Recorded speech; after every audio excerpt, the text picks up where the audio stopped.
जय Shivray sir. जय शिवराय. बोला. Sir आपल्याला शेतकऱ्यांच्या माध्यमातून जानेवारी म्हणजे आता जानेवारी 2026 ची सुरुवात होणार आहे आणि बऱ्याचशा शेतकऱ्यांच्या माध्यमातून आपल्याला प्रश्न विचारण्यात आलेला होता, की 2026 म्हणजे जानेवारीमध्ये कशी राहणार सुरुवात? म्हणजे पाऊस राहणार का? थंडी कशी राहणार? कारण की थंडी खूपच आहे आणि शेतकरी बेजार झालेला आहे. तर त्याबद्दल सर शेतकऱ्यांना महत्त्वपूर्ण आणि डिटेलमध्ये माहिती द्यावी सर तुम्ही आता. नक्कीच, नक्कीच. थंडीमुळं बऱ्याच ठिकाणचे मला फोन देखील आले होते हो, आणि थंडीचा अंदाज देखील बऱ्यापैकी निघणार आहे. बरोबर. तर बघा सध्या वातावरण पूर्णपणे थंडीचं आहे आणि हुडहुडी पण महाराष्ट्रात बरी आहे.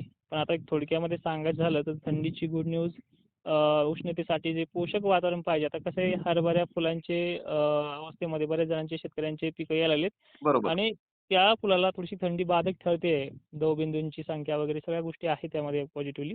हो. तर बघा 1 जानेवारीपासून थंडी थोडी कमी व्हायला सुरुवात होईल. म्हणजे बऱ्यापैकी कमी होईल. हं, 28 पासून त्याचा प्रभाव कमी पाहायला मिळेल. म्हणजे तर काही तासातच. तर बरोबर. अशी होत ती काय होणार आहे 1 जानेवारीपासून 2026 ची सुरुवात ही उष्णतेच्या प्रभावाकडे जाणार आहे. हां, आणि खरं उन्हाळी उष्णते जे असते म्हणजे उन्हाच्या कडाका जो असतो तो तर 10-12 तारखेच्या पुढेच आहे. बरोबर. पण जे ऊन समजा चांगलं उन्हाळ्यासारखं बी जाणवू लागेल, मला चटका देईल असं ऊन 1 तारखेपासून आणि आभाळ मेन म्हणजे आभाळ पण आहे मराठवाड्यामध्ये, विदर्भामध्ये अनेक ठिकाणी. हां, हां. ढगांची गर्दी वगैरे अशा सगळ्या गोष्टी तुम्हाला पाहायला मिळतील. हो. आणि तिथून पुढे जी येणारी थंडी असेल ना, हं. ती अशी पोषक राहील. म्हणजे कधी-मध्ये 4 दिवसाला, 8 दिवसाला पडणारी. थोडा हो, कडाका वाढेल, कधी-कधी कमी होईल. असं 4-4, 5-5 दिवसाला चालणार आहे. हो. आणि 30 तारखेपासूनच ढगाळलेला प्रादुर्भाव पाहायला मिळणार आहे.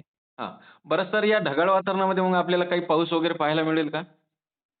तसं सिस्टम वातावरणाचं खराब राहणार आहे. पण ते हो. आपल्याकडे नाही, ते उत्तर भारताकडे जास्त आहे. आता तुम्हाला मी ढगाळ वातावरणाची आणि धुळीची शेड्यूल सांगतोय. बरेच शेतकरी धुळीला सुद्धा विचारतायत धुकं बरोबर. वगैरे. हो सर. तर 31 तारखेपासून हे धुकं ढगाळलेलं वातावरण देखील पाहायला मिळू शकतं. यामध्ये मराठवाडा तर संपूर्ण आहे. हं, पश्चिम महाराष्ट्रही बऱ्यापैकी आहे हं. आणि छत्रपती संभाजीनगरसह विदर्भ, नागपूर असे भाग देखील आहे. हो. हं. आभाळ मात्र बऱ्यापैकी असं सारवल्यासारखं ढगाळ वातावरण जे असतं ना, मागे हो. झालं होतं पण त्यापेक्षा जास्त पद्धतीने तसं येणार बरोबर. आहे. हां. 1, 2, 3 असे बऱ्याचशा तारखा आहेत. धुळी खूप आहे याच्यामध्ये. हो का? हं. बरंच कांदा उत्पादकांना जर चांगलं स्ट्रॉंगली बुरशीनाशक जर घ्यायचं असेल तर 31 किंवा 1 तारखेच्या आतमध्ये ते घेतलं तरी चालेल. कारण की धुळीचा प्रादुर्भाव याच्यामध्ये आहे हो. आणि ढगाळलेलं वातावरण कधी बघा तुम्ही 4-5 दिवस राहतच आल्याबरोबर. मागच्या वेळेस सुद्धा 1 दिवस चांगलं आलं, 2-3 दिवस पण राहिलं. पण ते एवढं बाधक नव्हतं. पण हे जास्त बाधक राहणार आहे जानेवारीची सुरुवात. बरोबर सर. हं, हं. कारण की सर आता बऱ्याच शेतकऱ्यांची तूर काढणी आलेली आहे म्हणजे तूर सोंगणी चालू आहे बऱ्याच शेतकऱ्यांची. तर त्यांच्या माध्यमातून हेच प्रश्न आपल्याला विचारण्यात येत होते, की सर पाऊस वगैरे राहणार का? म्हणजे या हं. महिन्यातनी कोणत्या तारखांना पाऊस आहे त्याबद्दल एक माहिती द्यावी आणि सर पुढे गारपीट सांगण्यात येत आहे तर त्याबद्दल सांगा सर शेतकऱ्यांना काही? सध्या पावसाचं वातावरण बनेल, पण पाऊस नाहीये. हं. जानेवारी बी चांगला ठीक-ठाक जाणार आहे. कुठे-मोठे 4-2 शितोड्यासारखे आभाळ येत राहील. पहिल्या आठवड्यात सुद्धा ती सिस्टम बनते, पण एवढं काही बाधक नाहीये. हो. घाबरण्यासारखी सिस्टम नाहीये. आणि ते 4-2 शितोडे म्हटलं तर ती स्पष्टपणे ते गावांची नावं पण नसतात आणि ते आहे पण नाहीयेत जास्त प्रमाणामध्ये. 7-8च्या तारखेला मग पुन्हा ते वाढू शकतं. बरोबर. आणि सगळ्यात महत्त्वाचं हे सुद्धा आहे, की जी गारपिटी संदर्भात आपण मग रिपोर्ट दिला आहे मागच्या 2-3 दिवसापूर्वी. हो. तर याच्यामध्ये जी काही पद्धत आहे, आता मान्सून न्यूट्रल असल्यामुळे WDचा प्रभाव मिडियम आणि उष्णतेचा देखील पारा अधिक. पण ज्या मार्च महिन्यामध्ये आणि एप्रिल महिन्यामध्ये वादळांची प्रभावी संख्या जर पाहिली, ती आहेच. जे काही स्थानिक वातावरणात ढग येणं, पाऊस पडणं वगैरे गोष्टी. पण बरोबर. गारपिटीचा ट्रॅक जो असतो, जो जिल्हा आहे, तालुका आहे, तो फिक्सेबल नसतो 2-3 महिन्यामध्ये. तुम्हाला सांगितलं मी अमुक-अमुक जिल्ह्यामध्ये पडणार आहे, पण ते ट्रॅक फिक्सेबल नसतात. तो बरोबर. अंदाज आहे. आणि अंदाजाप्रमाणे ते फिक्सेबल नसतं. त्यामुळे त्या वातावरणाला आत्ता घाबरू नका. हं. बरोबर आहे सर.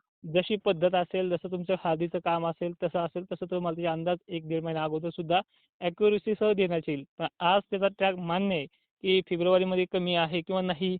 जानेवारी तर नाहीच, फेब्रुवारी पण नाहीच म्हटलं तरी चालतंय आणि बरोबर. फेब्रुवारीपासून ती सुरुवात होईल. पण ती एवढी नुकसानकारक नाहीये, ज्यामध्ये संपूर्ण महाराष्ट्र हैराण होईल अशा पद्धतीनं. हं, हं, हं, हं. हं. आणि बरं मान्सूनबाबत जर सांगायचं म्हटलं, तर पुन्हा एकदा तुम्हाला समजेल अशा भाषेत सांगतो, की हो. मान्सूनचा लानिना झाल्यानंतर लगेच अल निनो हा कधीच आलेला नाही आणि त्यात सुपर तर आलाच नाहीये. बरोबर. असं जवळपास 15 वर्षाचा इतिहास आपण रेकॉर्ड केलाय. हो. ह्या वर्षीची कंडिशन न्यूट्रलमध्ये जाणार आहे. भलेही पेरणीच्या वेळेला बऱ्याच ठिकाणी आपण पाहतोय पश्चिम महाराष्ट्र नुसतं वाऱ्यावरती बारीक केसावाणी थेंब तुटणं ह्या गोष्टी सालोसाल होत असतात. एखाद्या साली जर मेमध्ये पाऊस पडला त्यामुळे थोडंसं पाणी ह्या वर्षीसारखं आलं तर ठीक राहतं. पण ह्या येणाऱ्या 2026 मध्ये न्यूट्रल कंडिशन आहे. परतीचा मान्सून जबरदस्त आहे. पाण्याचा वगैरे प्रश्न मिटवेल तो.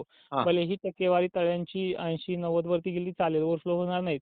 हो. काही ठिकाणी तेही होतील.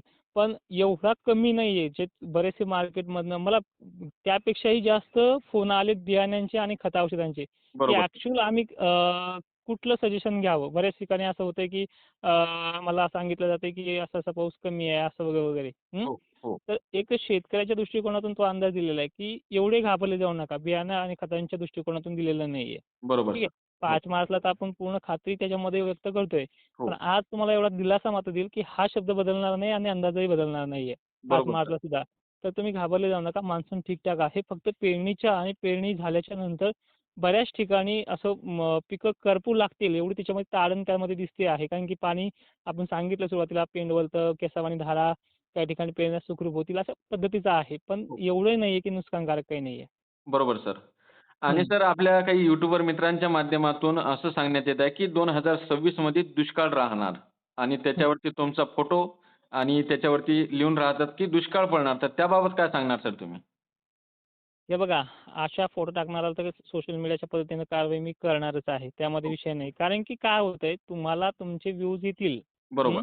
4 पैसेही मिळतील, पण त्यात बदनामी स्पष्टपणे माझी होतीये आणि म्हणून मी तुम्हाला वारंवार सांगितलंय, की आता ही तुम्ही रेकॉर्डिंग सचिन ठाकरे चॅनलसाठी घेताय. तुमच्या चॅनलवरती सहसा तशी दाखवलं जात नाही, की तोडकरने सांगितलं दुष्काळ म्हणून थंबनेलवरती. बरोबर आहे सर. त्यामुळे तुमच्या चॅनलचं नाव मी आवर्जून घेतलं जातंय आणि माझ्या ऑफिशियल चॅनलवरती मी थंबनेल सुटसुटीमध्ये आणि जे बोलायचं ते थंबनेलवरती सांगतो. त्यामुळे ऑफिशियल बरोबर. चॅनल व्यतिरिक्त दुसऱ्या चॅनलवरती फारसा विश्वास ठेवू नका आणि विषय असा आहे, त्यामध्ये तुम्ही आवर्जून क्लिक करा. त्यांनी सुद्धा ते व्हिडिओ त्यांना व्ह्यूसाठी दिलेले आहेत आणि तुम्ही सुद्धा तशा थंबनेलशिवाय क्लिक बी करत नाही. त्यांनाही बरोबर. तुम्ही सपोर्ट करा.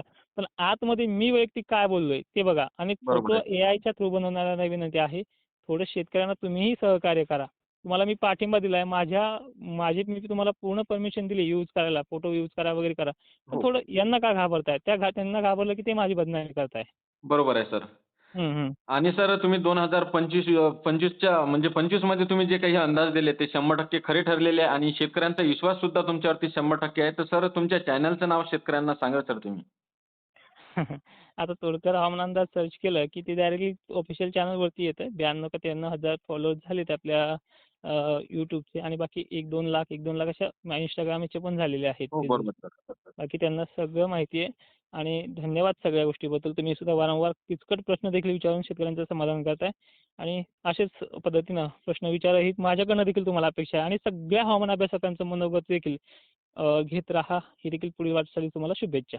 बरोबर सर आणि धन्यवाद सर तुम्ही शेतकऱ्यांना एक महत्त्वपूर्ण आणि डिटेलमध्ये माहिती दिल्याबद्दल. Thank you.